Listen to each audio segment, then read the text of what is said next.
Welcome to tonight's meeting of the Common Council. Today is Tuesday, March 30th, 2021. Roll call, please. Fire, PreSale, Rosendich, Bargander, Here.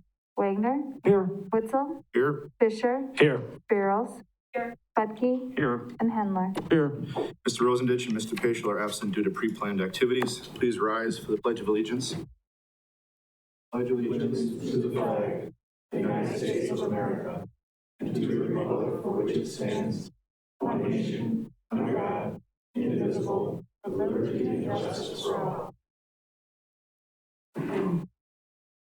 Item C, public comment period. At this time, the council president will recognize members of the public who have indicated their desire to address the council. Upon recognition by the council president, persons may address the council, first stating their name and address. The council may act on emergency matters introduced by members of the public.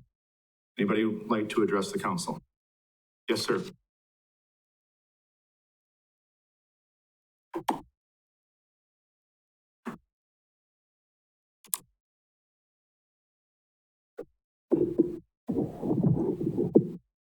Hello, Jim Hiller, 1011 East Grand Street, Marshfield. That was one of the best dog and pony shows I have ever seen. Where can a group of people act as the judge, the jury, the prosecuting attorney, and the executioner all in one? In addition, how can two of you, Spiros and Witzel, participate unbiased when you have personal vendettas against the man you railroaded out of office? Which of you two will step in as the next mayor? This kangaroo court demonstrated a clear slanted attack. Isn't that true, Wagner, Bargander, and others? Against the mayor. The disrespect shown by all you clowns towards the mayor was disgusting. He was officially our mayor until you guys voted him out. He should have been treated as such. But as we have seen before, you clowns don't show respect to the citizens who question your actions, do you? The mayor should have been considered innocent until proven guilty, right, Bargander? But in this predetermined circus, the queen bee, Spiros, made sure the worker bees, to include police and fire commissioners Gershom and Keeg, came up with the required verdict of guilty. Couldn't we have saved some money by just announcing the verdict and not holding the hearing? Why does this council spend legal dollars like it's candy?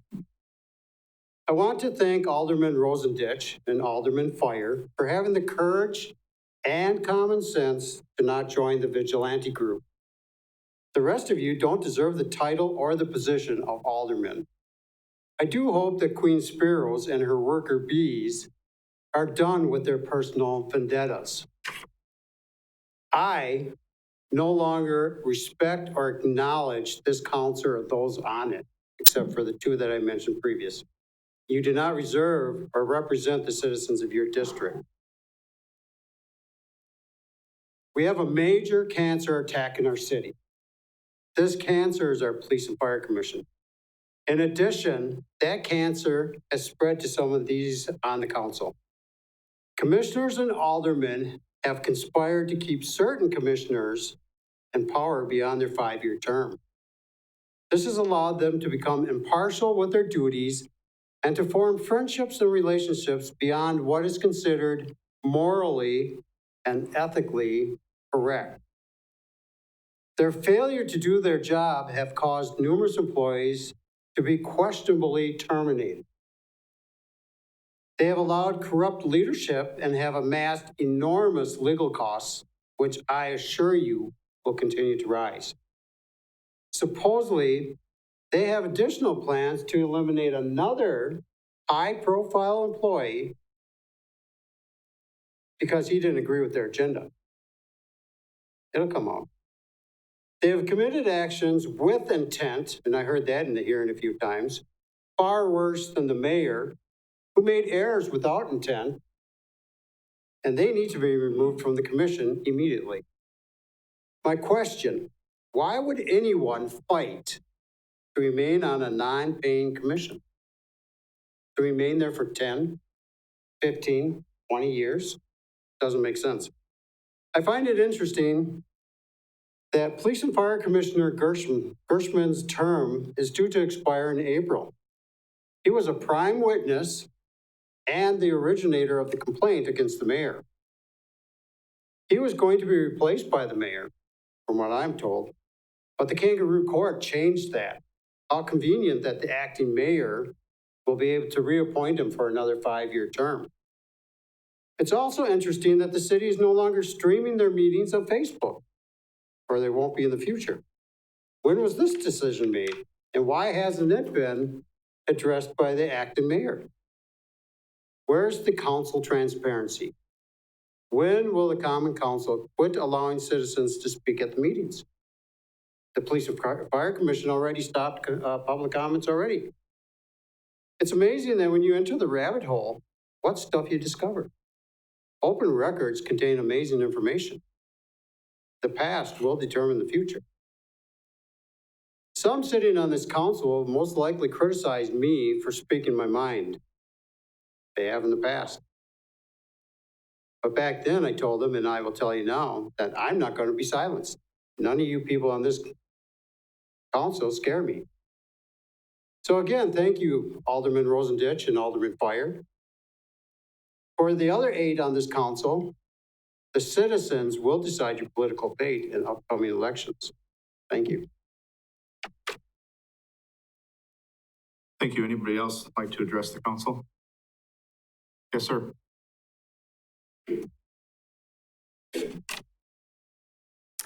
My name is Nick Bremmer. I live at 1906 East McMillan Street, Marshfield. I'm also here to speak about the mockery of local government that occurred last week regarding the complaint against Mayor Bob McManus. It's clear to me and many others that the meeting's conclusion was decided before any testimony was given. It's clear in the way that Dr. Keogh, his witnesses, and even council members were allowed to talk at length on character issues and whether the mayor followed proper meeting etiquette and many other matters that were not related to the text messages in question. But whenever Mayor McManus tried to respond to these comments, he was told to stick to the complaint. It's also clear in the attitude of Dr. Keogh, who was supposed to have the burden of proof, but who multiple times said that he didn't feel like he needed to question his witnesses because the council would ask his questions for him, as if he already knew that he didn't need to prove anything. It's clear to me that the priorities of this council's members are not to serve the Marshfield community, but rather to spend time and money on removing what they see as obstacles to their own self-interests. It's clear in the way that a non-criminal complaint about text messaging warranted swift action, a full hearing, and an immediate vote of removal, while the former police chief with a history of investigations, currently facing criminal charges, was kept on paid suspension with benefits for over 9 months to just recently be allowed to quietly resign with a months-long severance package cushy enough to allow him to turn in his unspent vacation and personal days. A former police chief who has also received public support in the past from Randy Gershman on behalf of the PFC, which includes Dr. Keogh, and those two were the key drivers of the complaint against the mayor. I was struck by Alderman Wagner's comments at the end of the hearing during a time when council members were supposed to be asking questions. Instead, he seemed to need to take the time unprompted to lay out the case against the mayor with more vigor than Dr. Keogh ever did, even though the hearing wasn't complete, as if he was the person pursuing the complaint. He said, and I quote, "The council is the public's watchdog, and I think you have that wrong. You are not here to keep watch over a flock of helpless citizens. You're supposed to be a public servant, listening to your constituents and making sure that their interests are represented. Marshfield does have watchdogs, however. Hundreds of people, citizens who were watching the live stream that of the farce that took place last week, and that video now has over 5,000 views on Facebook.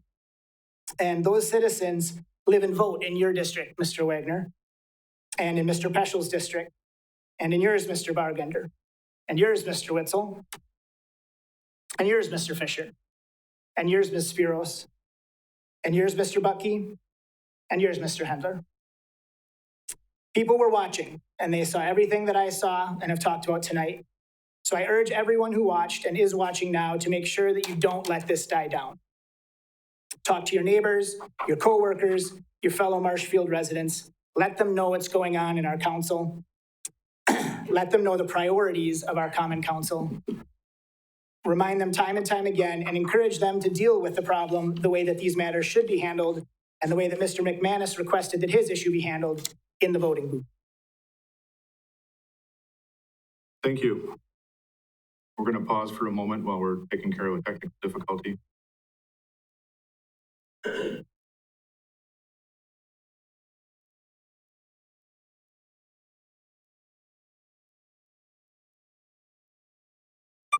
Welcome to Zoom. Enter your meeting ID followed by pound.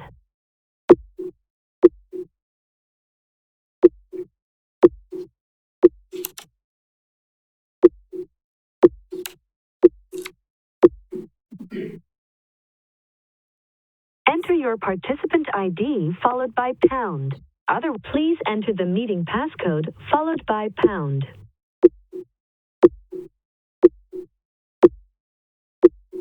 You are in the meeting now. There are more than 20 participants in the meeting. Any other citizens wish to address the council? Yes, sir.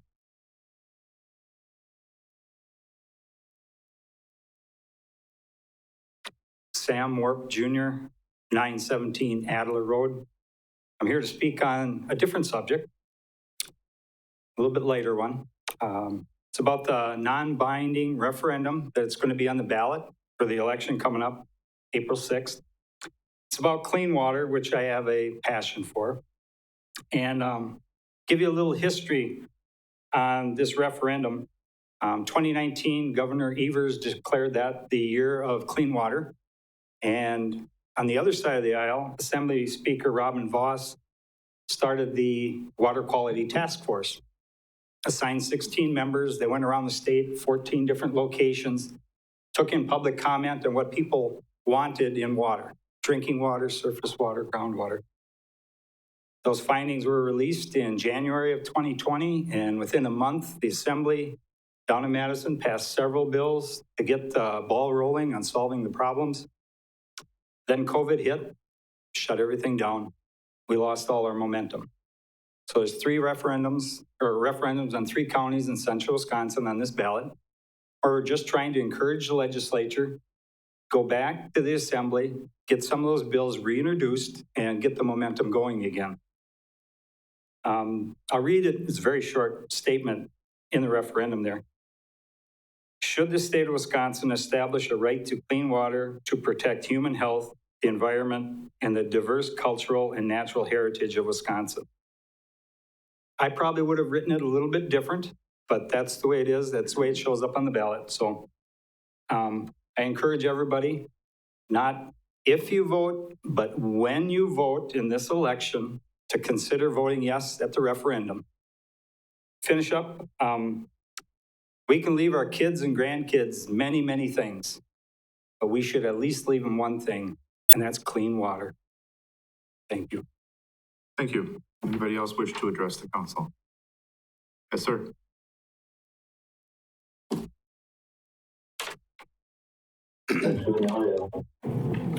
Lyle Lang, 800 Maryknoll. Good evening and thank you for this opportunity. I'll be very brief. Oh, I am. Well, you picked the right path. Yeah.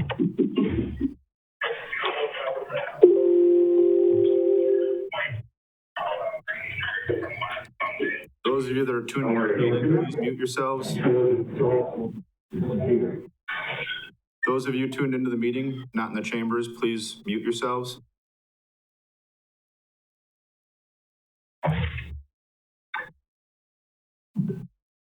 Thank you. I'm sorry. We good? Yes. Watching the alleged hearing on the evenings of the 19th and 20th of this month left me incredibly disappointed. The repetitive, self-aggrandizing, and orchestrated theater, along with the condescending hypocrisy of some members of this council and some members and former members of Fire and Police Commission, left me in a state of disbelief. It is clear to me that members of this body, along with the Fire and Police Commission, take themselves way too seriously and see themselves as kingmakers. My opinion is based on the actual words and actions by certain individuals. One example, at one point during the testimony of Mr. Gershman, Mrs. Spiros asked him the question about some correspondence between himself and our police chief and our fire chief. In Mr. Gershman's answer, he referred to our police chief and our fire chief as my chiefs. My chiefs. Mr. Gershman's words are very telling. It strongly implies possession, ownership, and control, and tells us everything we need to know about the culture of the city government. Speaking selfishly, this tragedy, the tragedy in this experience for me is not a bunch of deleted text messages. It's not the dollars spent and the hours and hours of he said, she said, I didn't know, yes you did, that type of testimony. The tragedy for me is that this body has sent a very clear message to its constituents. And that message is this: do not even think about running for office or applying for a job within this city unless you are willing to kiss the rings of those who wield the power, or we will find a way to cancel you. Of course, we know this happens in Washington every second of every day. Madison, standard operating procedure. And now it's been revealed that this is exactly how our city government is run. This, in my view, is the tragedy. Thank you. Thank you. Anybody else wish to address? Yes, ma'am.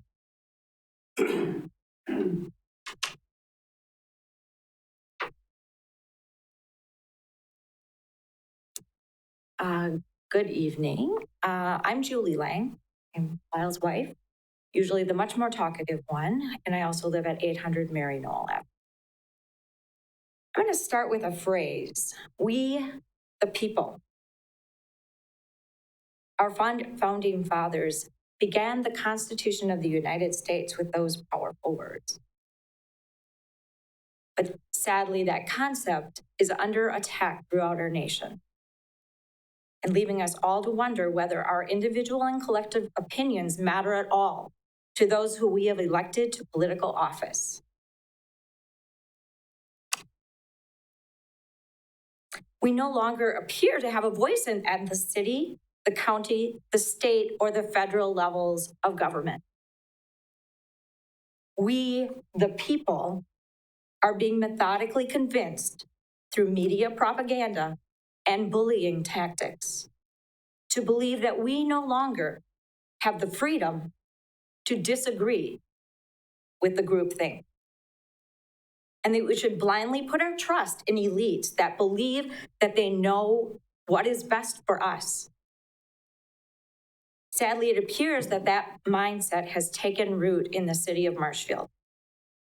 Watching the drama unfold and experiencing the lack of transparency in our city over the last several months has left me personally feeling disheartened, insignificant, and aggrieved. I have no doubt that each of you who have been elected or appointed to city government began your political journey with the goal of improving the city of Marshfield. But as some of you became comfortable in your role, you began to get a feel for how the game is played. This is, as we all know, is extremely common in politics at every level. Alliances are formed, and the truth becomes subjective and arbitrary. Self-importance and pride begin to rear its ugly head. And at that point, even considering how we, the people, may feel, that just vanishes with no consideration. And I believe that to be exactly what happened with our Mayor Bob McManus. Watching the Common Council and other witnesses during last week's hearing, it was blatantly apparent to me that there was a great deal of contempt for and bias against Mayor McManus. And the disrespect shown to our duly elected mayor was uncalled for and shameful. It was an embarrassment. And no one should ever be treated like that again in this city. It's my personal belief that the city of Marshfield owes the McManus family, at the very least, a sincere apology. The Pledge of Allegiance that we just took states that we are one nation under God.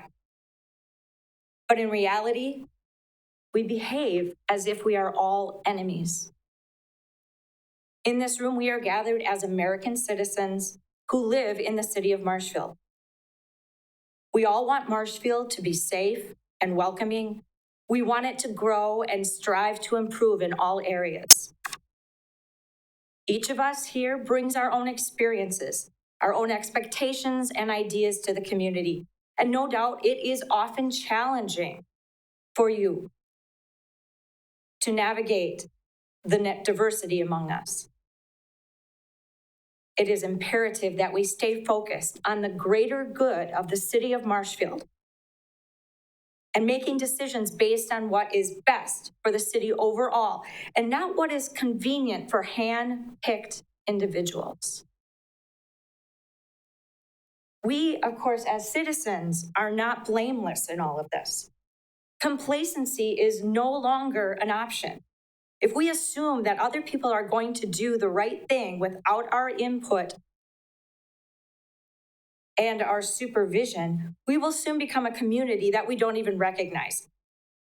Look around us. There are plenty of communities and cities in or near our state that are filled with lawlessness, corruption, and hate.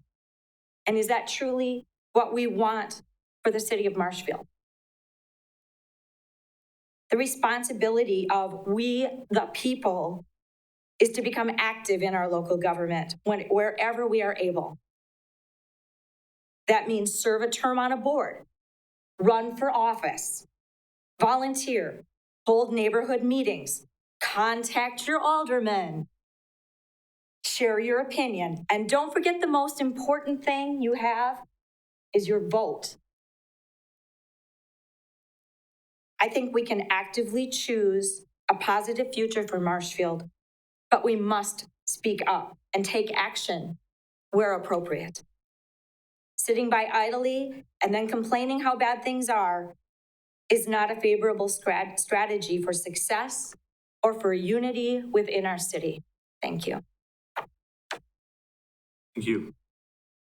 Anybody else would like to address the council? Anybody else for council comments? And a third request, anybody for council comments? All right, item D, approval of minutes for March 9th, 2021 regular meeting, March 19th, 2021 special meeting, March 22nd, 2021 special meeting.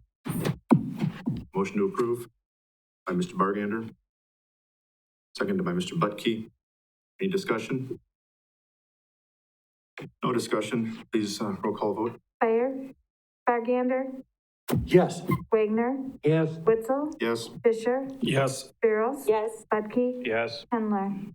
All right, letter E, staff update. Mr. Bard.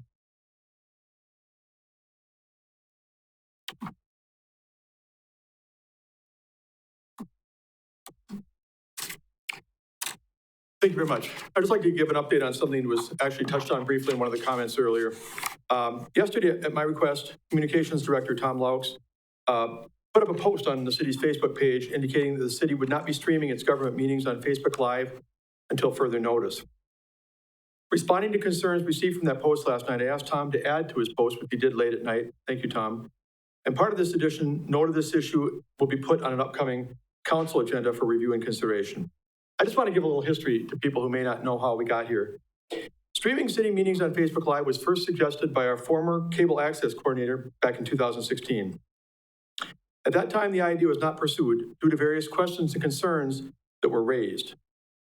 Shortly after joining the city in early 2019, Tom Laux asked that this be reconsidered. A first discussion took place on March 12th at that council meeting.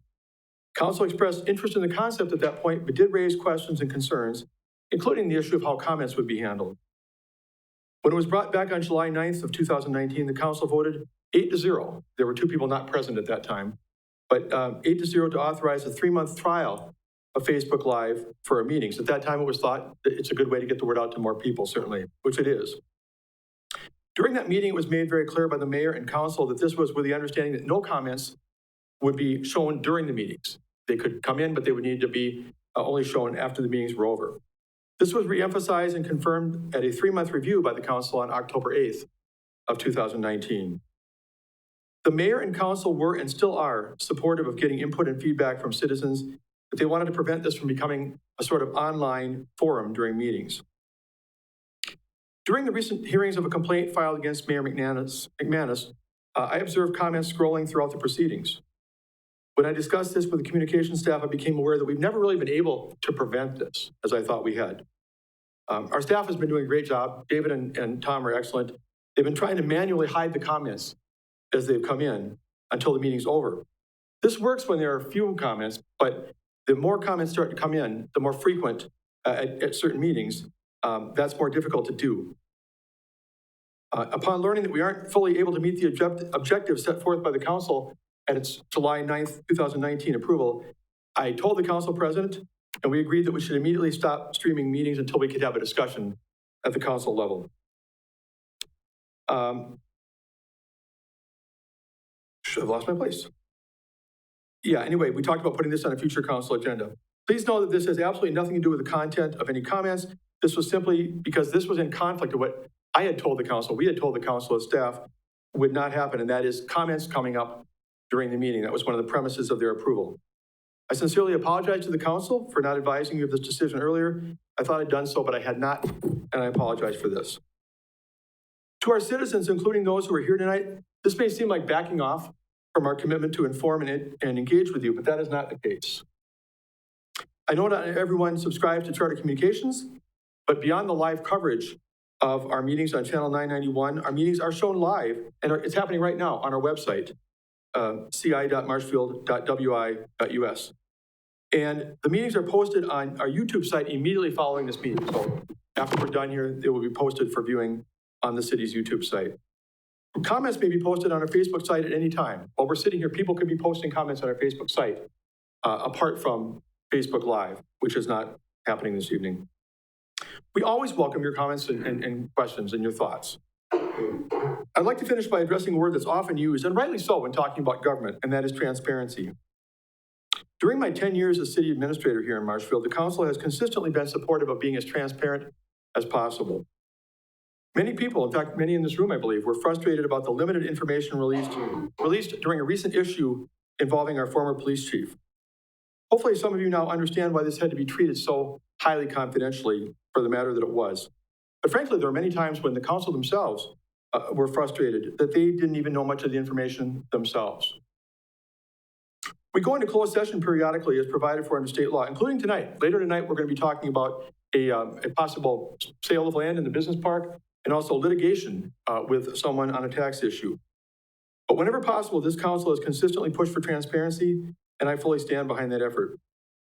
Since being hired in January of 2019, Communications Director Tom Laux has pushed hard, along with his assistant David Bennett, to push out the information that we get to as many platforms as possible. We want to engage, we want to inform, we want to interact with our citizens, to engage them in city government. That will continue. That is going on unstopped. So after talking with the council president prior to this meeting, we discussed this. I request that this item be placed on the next council agenda on April 13th for review and rediscussion, if you will, by this body. Again, my intent was to make sure that we honored the intent of their motion unanimously passed back in July of 2019. Ultimately, if they wish to go a different direction or modify things in some way, that will be up to this body. Thank you. Mr. Wolfgang. Yeah, I want to add to that back when the decision was made to provide Facebook Live coverage, I had expressed a specific concern about the fact that we needed to be careful about the comments that would be rolling in at the same time. So the idea that we weren't able to adequately make sure that that was something that could be prevented caused me some legal concerns. So that needs to be addressed when we look at this the next time on the agenda, that somehow that has to be dealt with. Thank you. Item F, Council President comments, employee recognition for Bruce Tibbett, Police Department, who started employment 3/31 of 2006 and has worked with us for 15 years. And Jason Schad of the Fire Department, who began employment 4/3 of 2006, again, 15 years. Thank you for your service. Item G, council comments. Mr. Bargander. Thank you, Mr. President. On April 6th, I'm running for re-election to the 4th District on the Common Council. I made a decision not to purchase any campaign signs or other campaign material because I felt that people in my district would make an informed decision when they go to vote. Instead, I will make a $400 donation divided between Columbus Catholic High School, Mary's Place, and Shirley's House of Hope. They will be the winners in this election, no matter the outcome. Thank you. Any other council comments? Seeing none. Item H, reports from commissions, boards, and committees.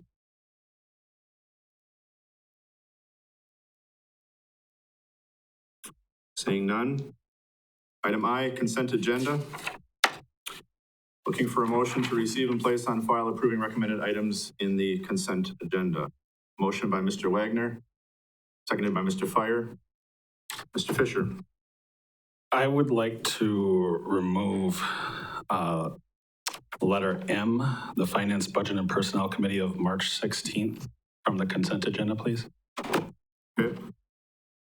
You want the entire thing removed?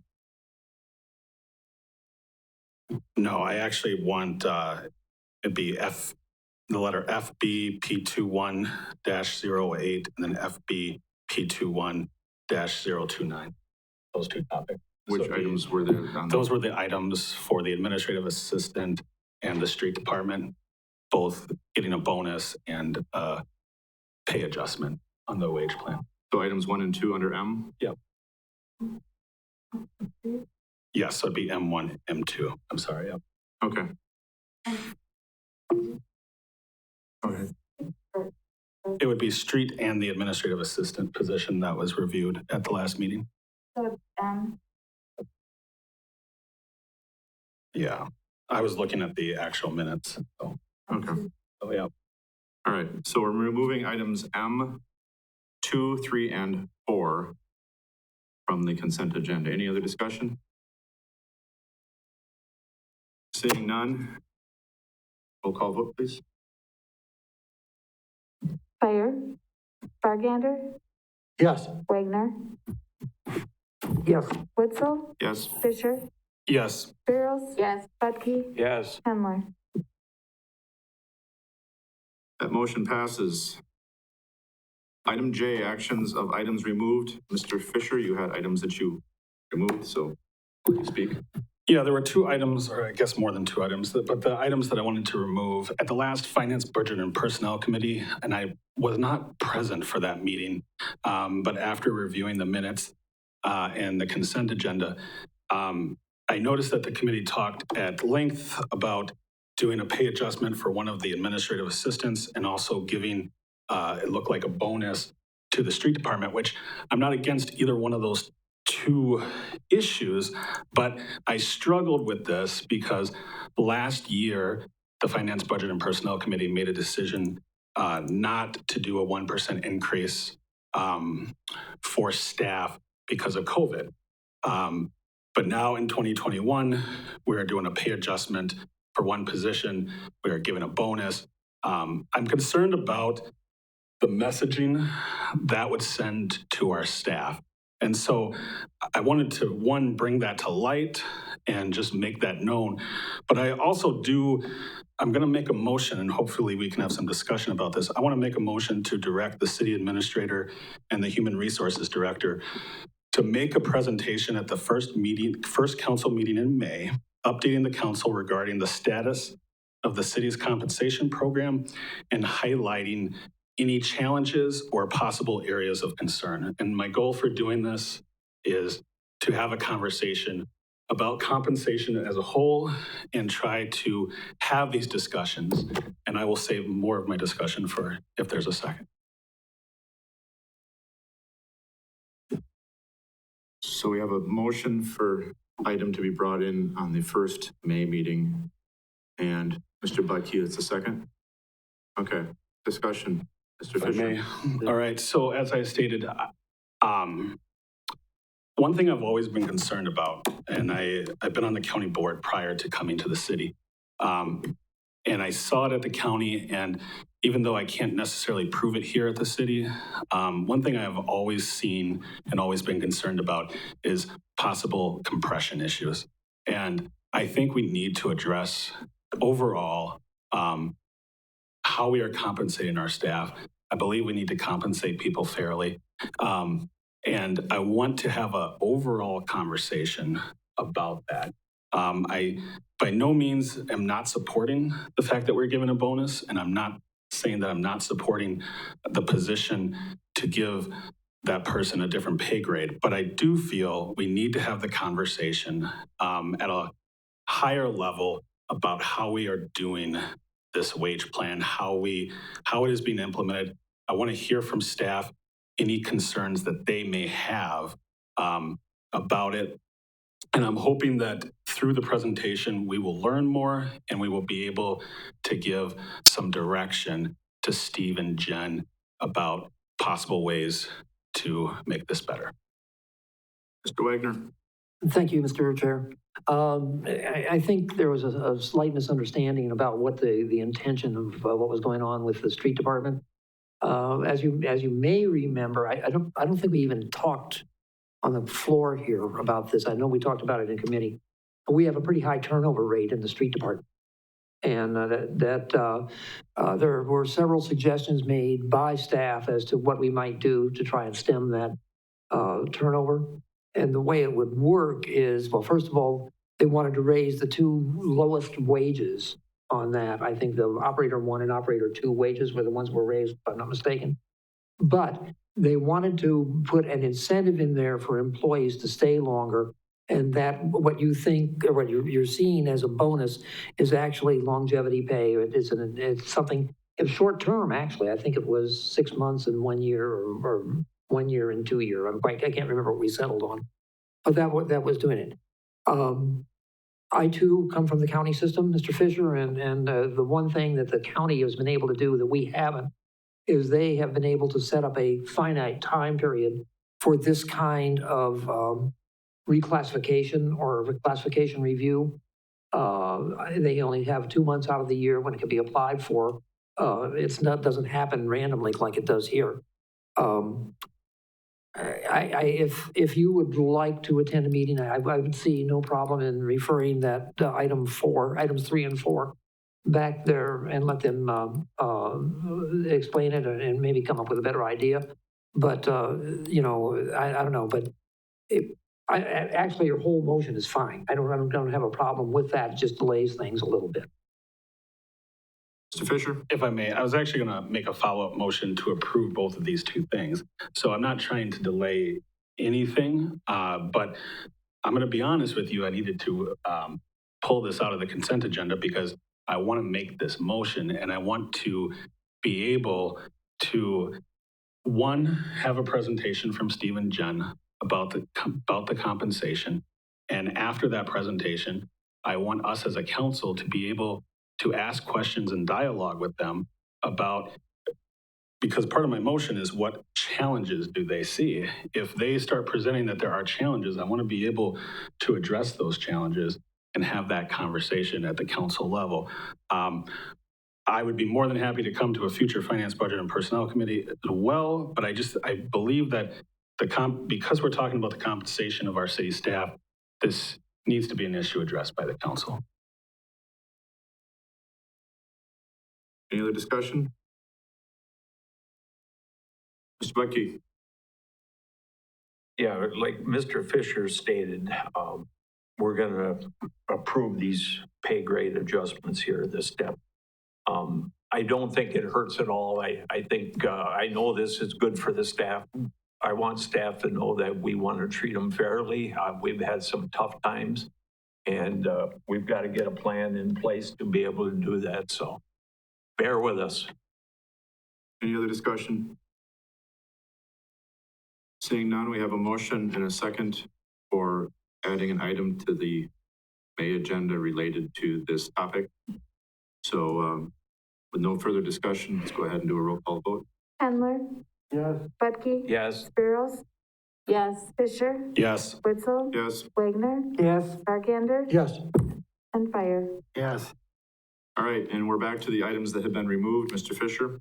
Now I'm going to make a motion to approve both of these two All three items? All three items, yes. Okay. So we have a motion to go ahead and approve this items under under letter M of the consent agenda, specifically numbers 2, 3, and 4 that have been pulled. Second by Mr. Butke. Any discussion on those items? With no discussion, roll call vote, please. Handler. Yes. Budke. Yes. Spiros. Yes. Fisher. Yes. Witzel. Yes. Wagner. Yes. Bargander. Yes. Fire. Yes. All right. Letter K, and I believe that with letter K, L, M, N, O, and P all being somewhat interrelated, that we'll probably be hearing information about all of those, but then once the discussion and the presentation is completed, then we will take each item individually. So Ron Aumann, we're looking for information regarding the debt services that we're embarking upon. So Finance Director Ron Aumann, presented by also Dave Ferris from Ehlers. Thank you, and I can see Dave on Zoom, and you can hear us fine, Dave? Yes, I can. Okay. So hopefully you can hear me. Yep. I'll just make some really brief opening comments. Dave's going to go over the pre-sale report and some of the items in detail and the timeline. So what we have tonight is the bondable items from the debt issues, and there's a separate resolution for each category of bonded debt, for fire trucks, for buildings, for what it is. The second part of this debt borrowing is for the items that we weren't able to bond for, so the smaller, shorter life assets, and that's about $300,000. And we'll take a state trust fund loan for those remaining items. That's kind of in the queue, and we'll bring that forward in April for the other half of it. Just wanted to note, if you look at the resolutions, we worked with Quarles and Brady. They kind of prescribe how we put these out here. So when I explained our mayor's situation, they pointed to a statute that says that for the purpose of these bonds, that it should state acting mayor for Tom, and they pointed me to a statute. So that's prescribed. I know we just refer to Tom as council president here, but it's kind of their documents. And then I also wanted to remind you of two contingent borrowings we kind of talk about now and then. One is for the housing incentive program. In 2020, we approved $250,000 in borrowing. We've never borrowed it because we haven't had a project. So we've got the approval. We just haven't borrowed for it. Hopefully a project will come up sometime soon. And then the way we'll handle that is I can tag it with a declaration of official intent, just tag it. And that'll allow us to borrow for it in the next cycle. And the second contingent borrowing that may or may not happen is with the pool. The total cost of the project, a lot of it was reliant on donations. And if the timing of those kind of slow down, because those can be made over a course of years, if we see there's kind of a cash flow issue, we'd probably look at some kind of short-term borrowing until those came in. So we're probably good through 2021, and we'd have to look at that again in 2022. So that's what I have for opening comments. Dave, you want to take it away for the rest of it? I sure can. As far as the document, I assume that either you have it in front of you or is it on the screen? Just in front of everyone. Okay. So I'll try to talk through page numbers of our report. Does that work the best? Okay. So the report that you should have in front of you is the pre-sale report for the city's 2021B general obligation corporate purpose bonds. The amount that we're proposing to have you consider tonight to take to the market is $2,615,000. The pre-sale report that's in front of you is really a documentation step that we take to kind of document what's going on ahead of this to make sure that we have everything in place so that when we're going to the market, we have all the planning kind of documented and in order. On page 1 of the document then is an executive summary of the proposed debt. Under purposes, your capital improvement plan, which you approved, I believe, last fall, included street improvements, fire equipment, airport projects, stormwater improvements, and I believe all of those items are actually paid for with property taxes. That stormwater utilities is something that we're going to correct. As far as the next section or authority, there's the last paragraph kind of talks about your debt limit. And we do have a chart in here that talks about that, but that gives you kind of an idea of where you are as of the date of the close of the bonds, which is May 26th. So that's kind of a period during the year that this discloses where you're at.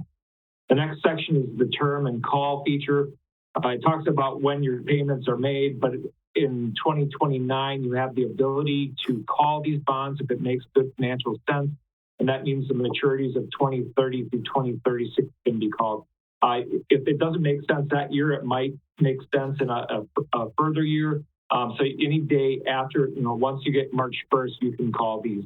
So if we have a chance to save some money, we'll keep an eye on it.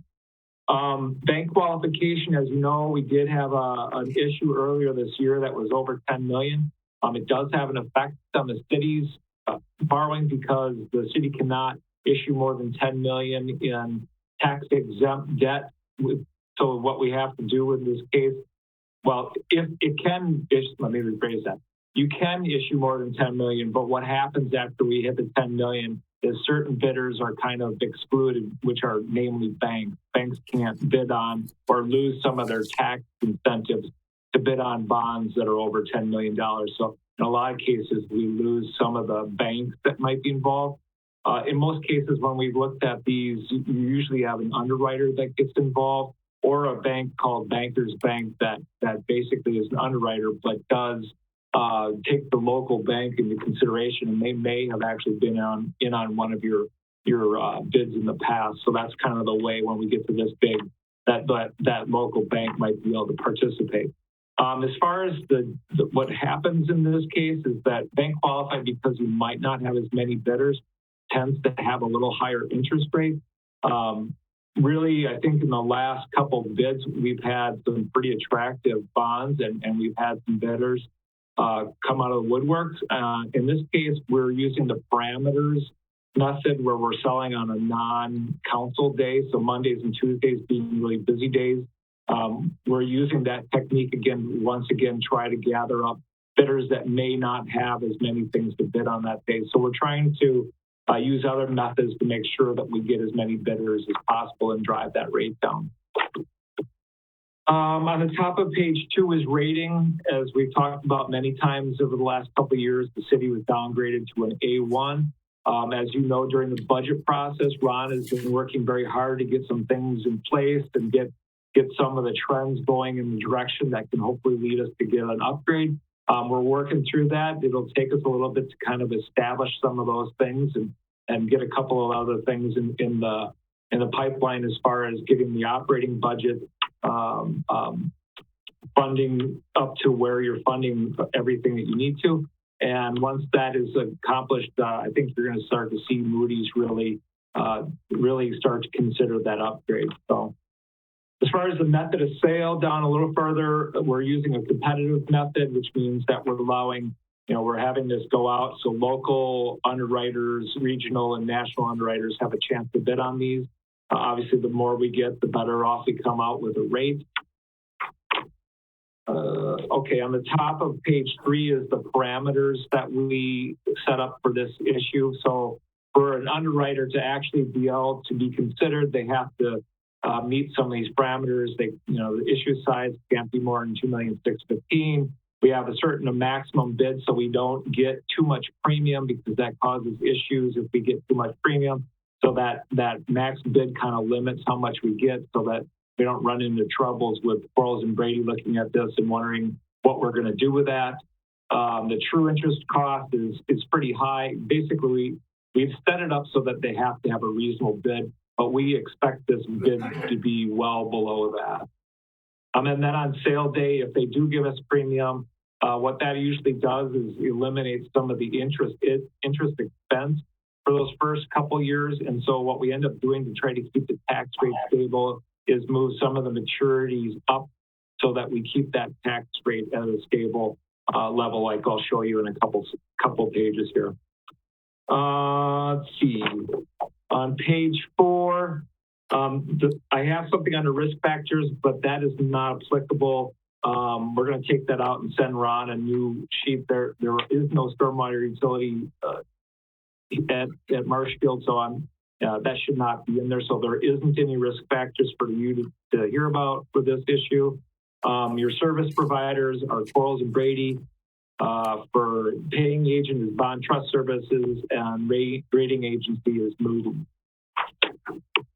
On page 5 is the schedule of events. We're here to talk to you tonight about the pre-sale review and ask you to consider to adopt the parameters resolution, which the parameters resolution allows the city administrator or the finance director to sign off on the award on the day of the sale, which is, I believe, a Thursday in May 5th.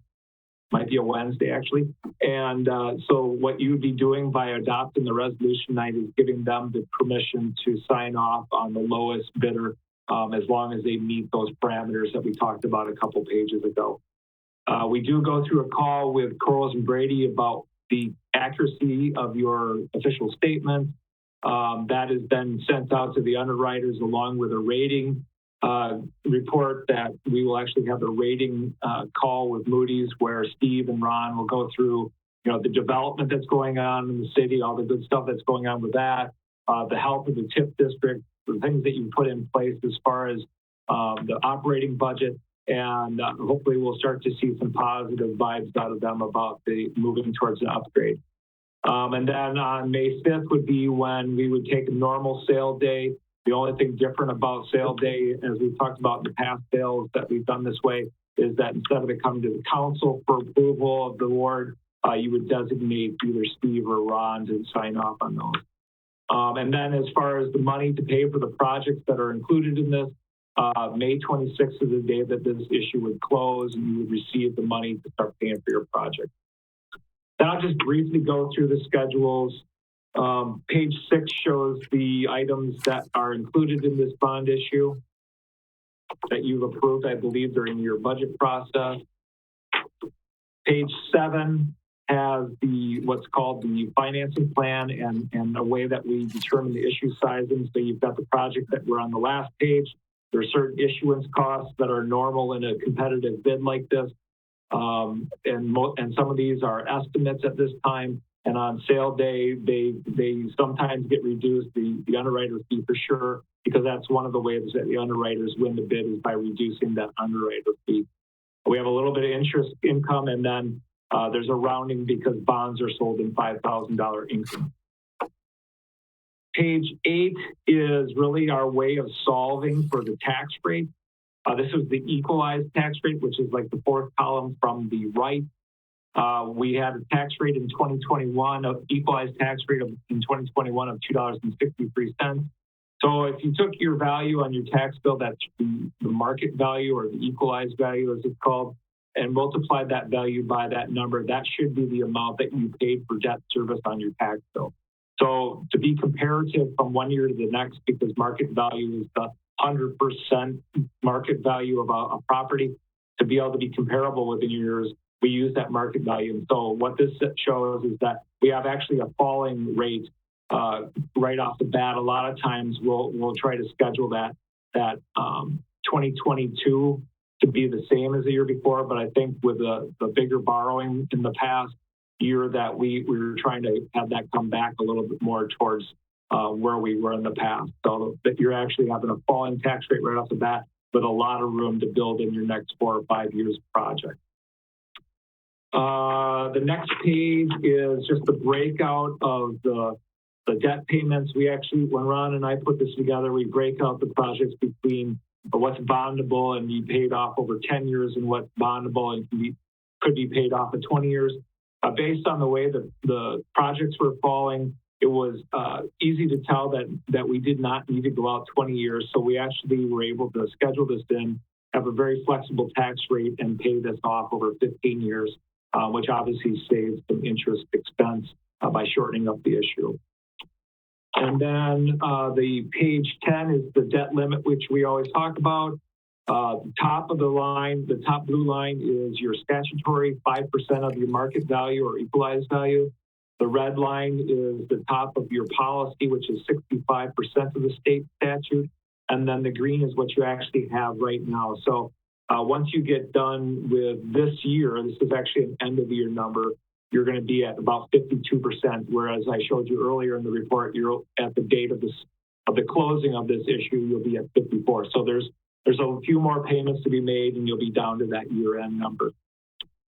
And then the last schedule on page 11 is actually the interest rate schedule from a couple weeks ago. I actually ran it today, and that amount that is showing on the schedule you're showing is actually a high. We've actually dropped since then.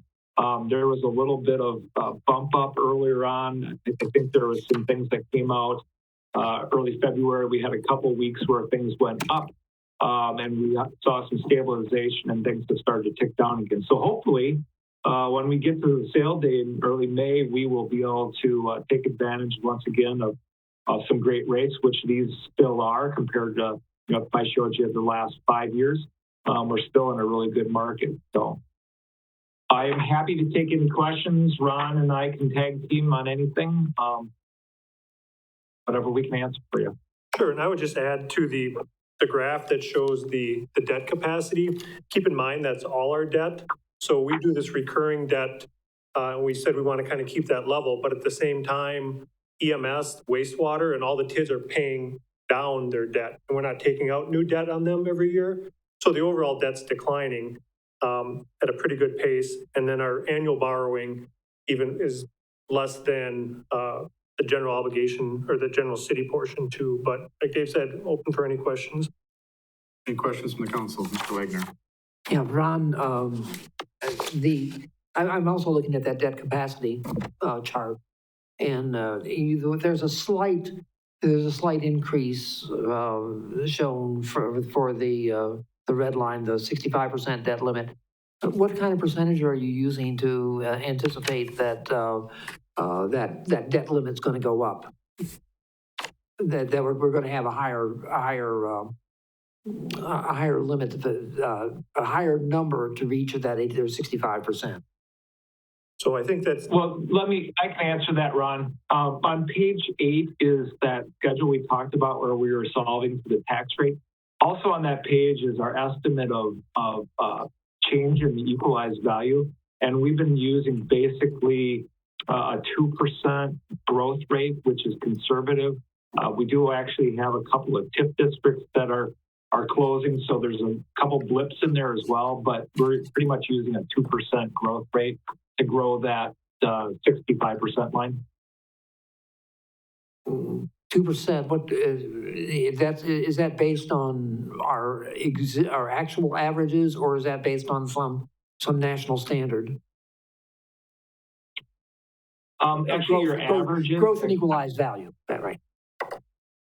Yeah. So, I mean, your averages over the last 5 years have been 3.65%. So we're being a little conservative on that growth. Thank you. Any other questions from the council? All right, then we'll start working through these. Letter K, request to approve initial resolution number 2021-16, authorizing general obligation bonds in an amount not to exceed $55,000 for fire department equipment.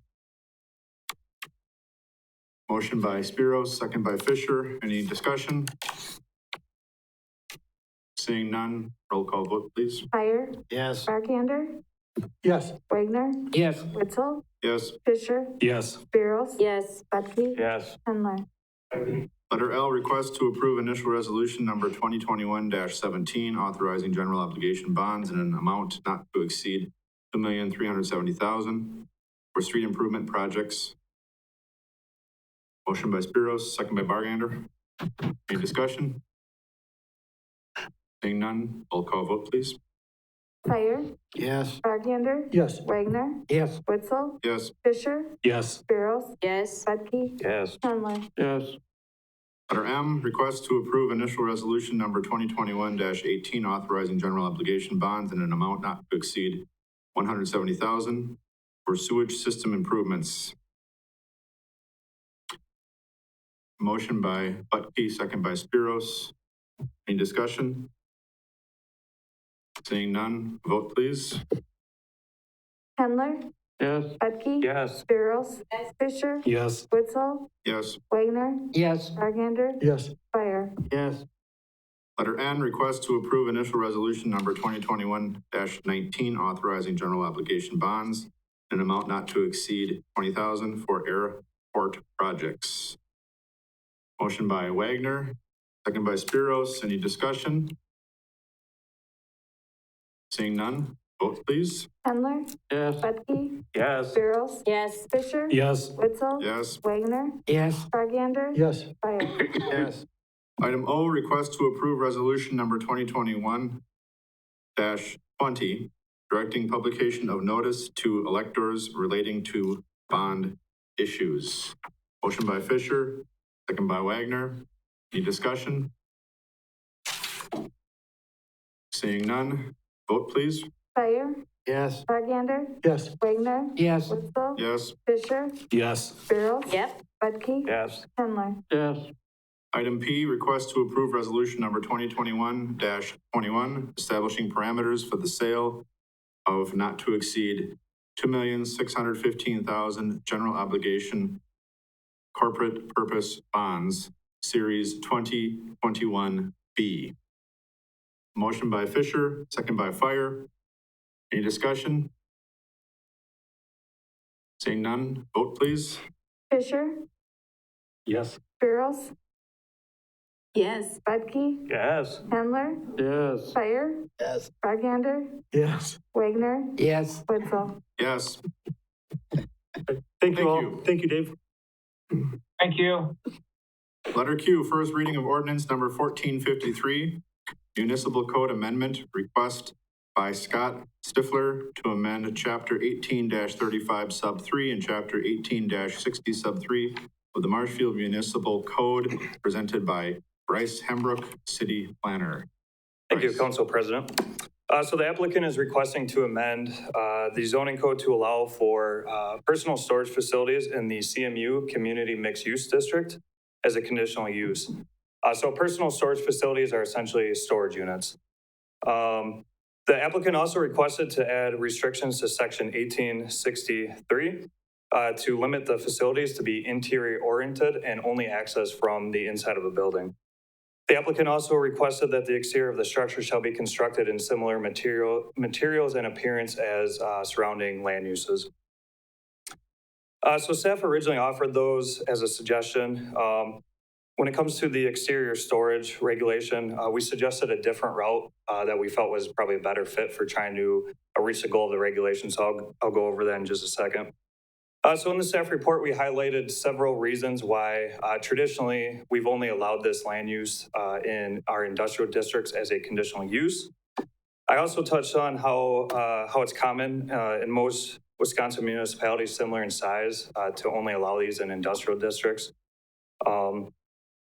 Overall, staff is open to the idea of allowing storage units in a commercial district. However, we would highly recommend that if the land use is allowed, it could only be located in an existing commercial building in order to maintain aesthetic integrity in our busiest commercial corridor, our most visible commercial corridor. And just for reference, our CMU district consists of many of the properties on North Central Avenue, along South Central Avenue outside of the downtown area, and then along Veterans Parkway. So it's our main commercial district in town. Some other reasoning why requiring the land use to be located in an existing commercial building. One of the reasons is because we have a number of buildings that have sat vacant and could potentially become vacant. There's a lot of uncertainty in the retail market, and some owners are also looking into ways to use some of the building for other land uses. So this is kind of a common practice that people are trying to do here in Wisconsin. But there's not a whole lot of precedence in other cities except for going through a planned unit development. This would also ensure that valuable commercial land is not being developed solely for storage units, since our supply of valuable commercial land is not necessarily abundant here in the city. So the Plan Commission was generally supportive of this request. They also recommended that regulations would be included, specifically for storage units in the CMU district. So I'll go through those real quick, but they are also mentioned in the proposed ordinance. So number one, all entrances to indoor storage units shall be accessed from the interior of a building. Number two, personal storage facilities can only locate in an existing commercial building as an adaptive reuse project. Number three, no buffer yard is required. And number four, facilities may run electrical power in the hallways, the common areas, office areas, but not in the individual storage units except for lighting the units. So the Common Council has essentially three options. They can approve the request. They could also add modifications with the approval. They can deny the request or they can table the request.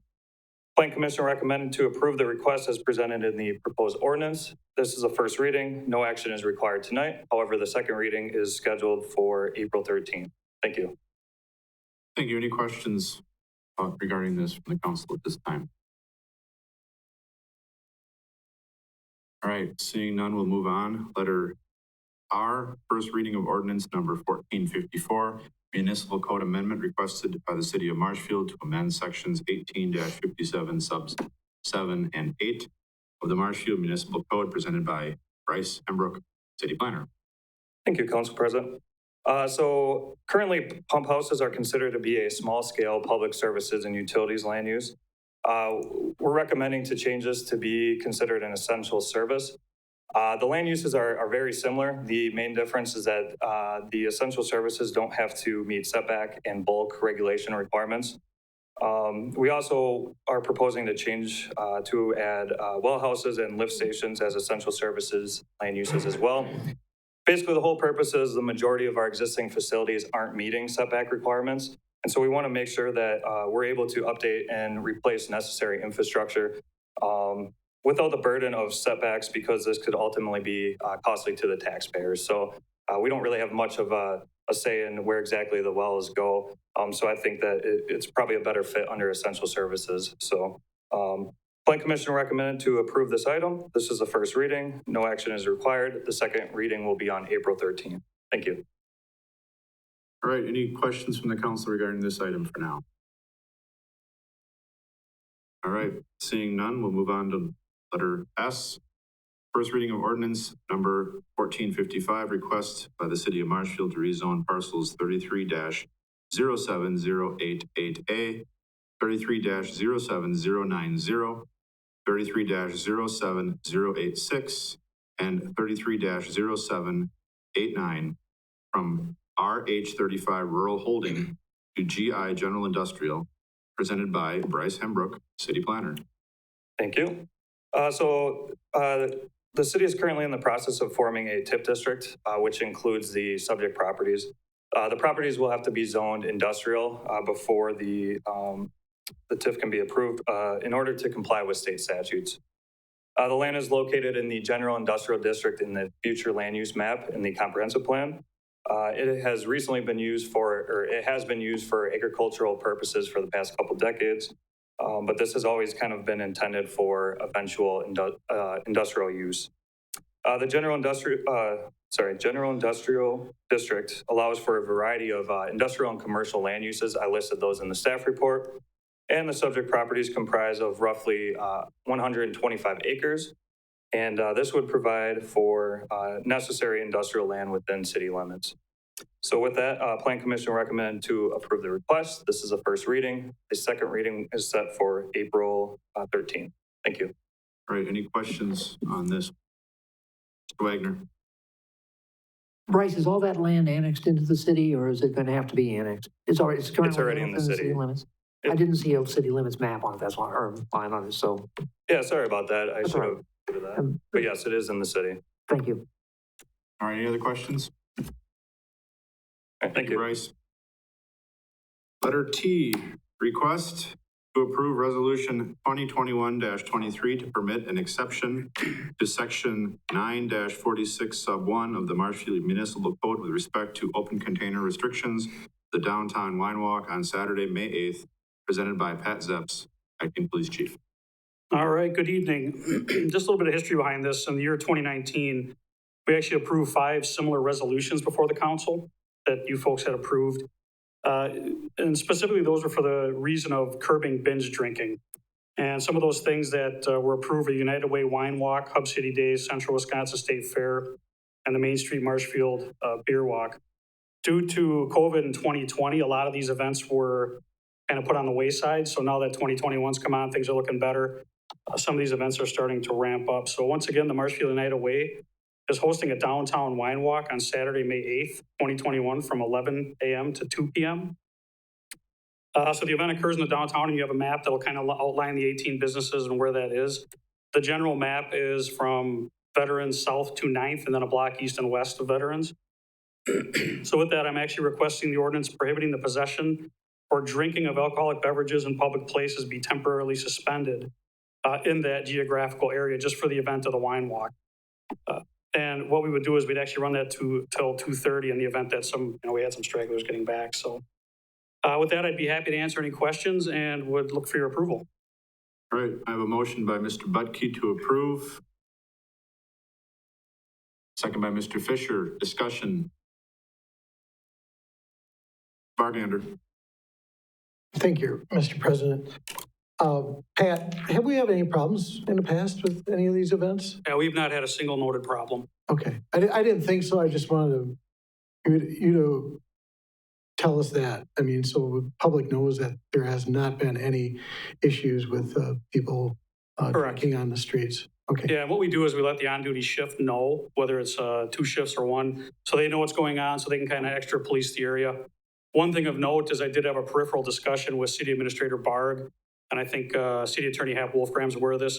Due to the number of these that may be coming forward, we may take a look at the ordinance to see if there's a better way to gain approval through these, either through chief of police approval or something on the judiciary and licensing side. But that'll be something to come in the future because I already have 2 more requests for these. We're just kind of waiting for the logistics and the businesses involved to come forward. So you'll probably see more of these in the immediate future. Thank you. All right, Mrs. Spiros. Thanks, Pat. I'm going to remain consistent. In the past, I voted against these. I don't like open container. I don't like people walking around on the streets drinking. It's just, I think, not a good idea. I appreciate that we've not had any problems in the past, but I'm going to stay consistent and vote against this. Sorry about that. Sure. All right, any other discussion? Seeing none, we have a motion to approve. Vote, please. Fire, Yes. Bargander, Yes. Wagner, Yeah. Witzel, Yes. Fisher, Yes. Spiros, No. Butke, Yes. Hendler. Thank you. All right, that passes. Next, we have item U, request to approve resolution number 2021-25, exemption from Wood County library tax, presented by Jill Porter, Library Director. Okay, thank you, Council President. Each year, Wood County requests that the Library Board and the Common Council exempt taxpayers from the Wood County library tax as allowed by Wisconsin statute, Section 43.642B. At its March 2021 meeting, the Library Board passed the Library Resolution 2021-01 to this effect, as the amount appropriated by the city for the library totals $1,209,312 and is in excess of the amount that would be required by applying the formula in the statute. The resolution in front of you reflects the Library Board's resolution to exempt the city of Marshfield from the Wood County library tax, and I look for your approval. Mr. Fisher, motion to approve. All right. Mr. Hendler, is that a second? All right. So a motion by Mr. Fisher, second by Mr. Hendler. Any discussion? Seeing none, vote please. Hendler, Yes. Butke, Yes. Spiros, Yes. Fisher, Yes. Witzel, Yes. Wagner, Yes. Bargander, Yes. Fire. Yes. Item V, adjourn to closed session under Wisconsin statutes, chapter 19.85, sub 1, sub E, deliberating or negotiating the purchasing of public properties, the investing of public funds, or conducting other specific public business whenever competitive or bargaining reasons are involved, specifically the possible sale of land in TIF District Number 5, and closed session under Wisconsin Statutes Chapter 19.85, Sub 1, Sub G, conferring with legal counsel for the governmental body who is rendering oral or written advice concerning strategy to be adopted by the body with respect to litigation in which it is or is likely to become involved, specifically litigation involving personal property tax claim. I have a motion to go into closed session by Mr. Wagner, second. By Mr. Butke. Roll call vote, please. Wagner, Yes. Witzel, Yes. Fisher, Yes. Barros, Yes. Bedke, Yes. Hendler, Yes. Fire, Yes. Bargander. Yes. We're in closed session.